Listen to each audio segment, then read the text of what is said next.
You were waiting for a political party to build auditorium for you. What kind of man of God are you? Sheep man. And now you come and say, my mama Kwaba and found Ragan and Sam TVGH so what friend me Addo searching. I was here for Shameful Badu Kobi. And then on a Shameful Owusu Bempah. Omwaka ejina asem keto akra. Shameful Badu Kobi say. And it's a Shameful Owusu Bempah. Oh your mind bof papa. What ya sorry? 90 kojo ho. When Timmy and see us already, or person are buying be the best already. How dare you? Angel to question and to Kaketo Accra. Now, every for comment section, one I say, some Ghana folk can almost and Shameful Badu Kobi no, on the sofa who should be paying yourself. Name of Akuffo away now being a election year course.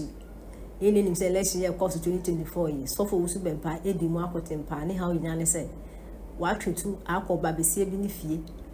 And His Excellency the former president, and I don't go for the to try and do the entire pipe. And I'm doing Paboni.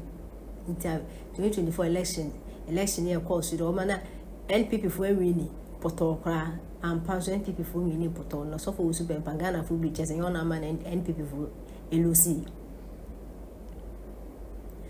Now, a year elections, and who said, I suffer for. His Excellency John Dramani Mahama Yokushi Omono, Shameful Owusu Bempah can home, Momodio Seguni Subon Payakaho.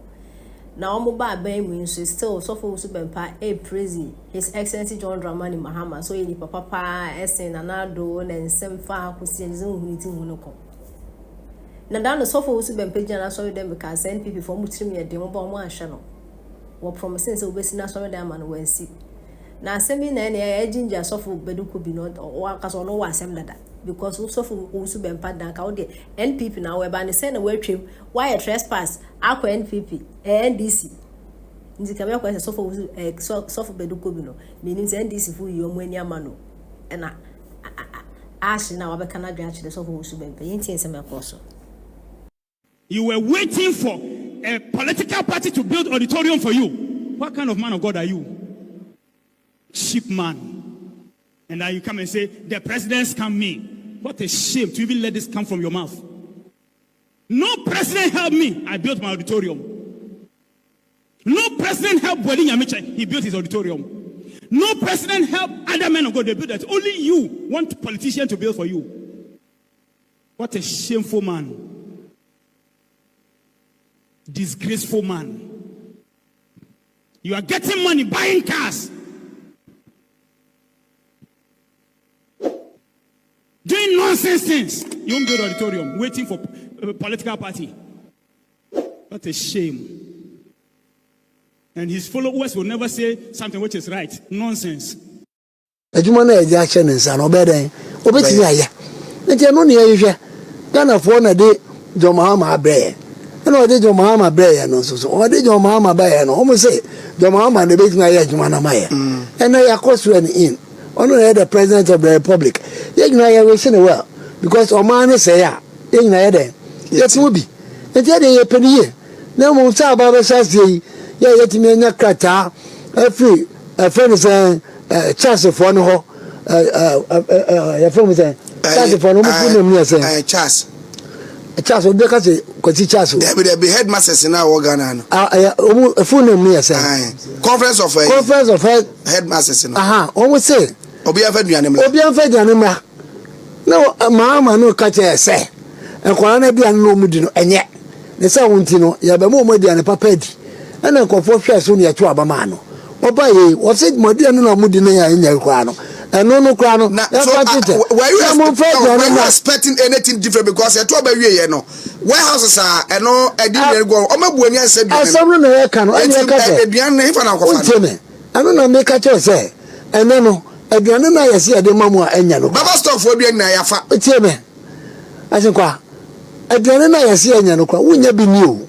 Ana yesi wo ma amenye banku nwu bag mu na fa bra bedi. Wo ma amenka ayi omuma konkonte ni ade be fa roba ncheche wo sana ache. Aduane na yaji ma okwa na yesi enya no. Ana ye mfa mawo. Ne mu wo afa wo de bra ne bra bedi.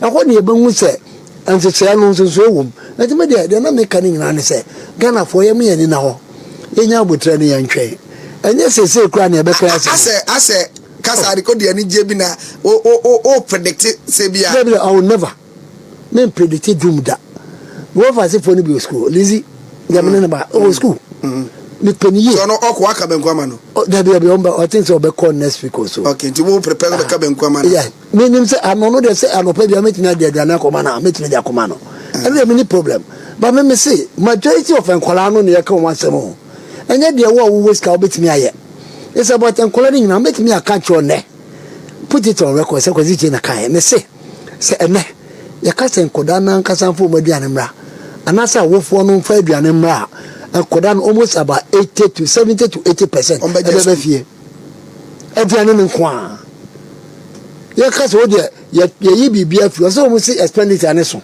nti aba ye ba be fe Ghana for ni adwenjene ho so from set committee ya set committee wo de ma committee ni ntrase na committee ni nkase se si an ya hwehwe enema mu nyina no aduane no na ebo Ghana ka enti awofo bia mfa aduane betimi aka cho say 70 to 80% of the children ebebe fie awofo no ntimi fa nko omuzu no betwa yanum na aduane no mama so be ka che say aduane an odi no an di school kwa the kama kwa ni say aduane no enti early days yet mo fa aduane no nko mo sito sito so de say nyame adama okoda kodwum a ebi sisi kwa no nche moto an moto dokun aka ho dokun za mo beto mo hwe de ya de rubber na kekere ho sana che say de be ya ense de rubber we inside ne bi mageka bankun ma bobbo na tampe na gugu mu chobos no o mo kwa no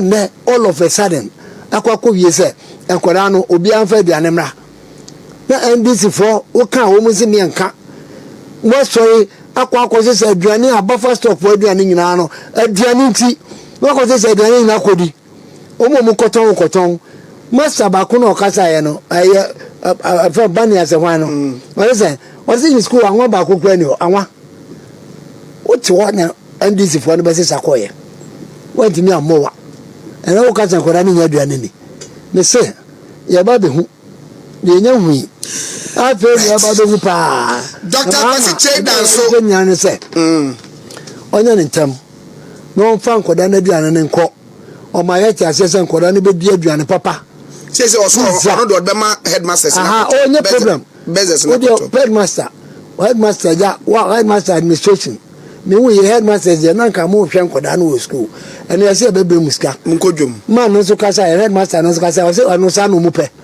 enti mo e ba mo muska no ma kodwom na ko to abalema na ko to gari na ko to aponche mo ko kokuno na mo de man koda na di enti mo nko na mo nko to man koda no na wo mu ni ade e de hia ne se free education na won techima ya ni wo mu obi ka wo Ghana ha eni ko se free education na won techima because already mama ya ti asese mo ba be ye ni ye am e hwato ye mo be pe better sources of funding ade but essentially na do transit for 8 years no ya hu se funding no obi a complain ho every scan ko bibia ya kama ana school bia no anasa aban adwuma bia no a ye betimi aka se bia e ka bi ni ba bi on and off because e bi ho a wo be ye na etwa oka ana nya sa na je e no wo si wo ba na ba be ni ya ade ya hwe ani mu ne se ene ya se nkwara no fa aduane no mra wo ye ready so wo kwa ye be se anopa team pampa Owusu no